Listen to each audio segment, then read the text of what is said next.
A joint transfer rights of survivorship versus a transfer on death deed. With a transfer on death deed, you're not giving up ownership of your property. You maintain full ownership of that property and you're naming your kids as a designated beneficiary of that property.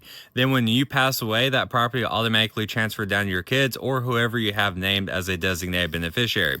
With a joint transfer rights of survivorship, you're giving up portions of your ownership of that property.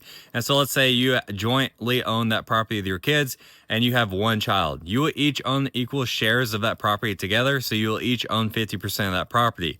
The problem with this is that you expose yourself to any of their liabilities, which could be divorce, lawsuits if they get into a car accident, or creditors if they default on their expenses if they lose their job.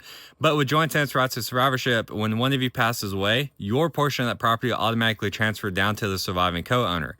And so with a transfer on death deed, you're naming them as the beneficiary. With a joint transfer rights of survivorship, you are co-owning that property together. Both of them will avoid the probate process and transfer your ownership of that property directly down to the surviving co-owner or the designated beneficiary.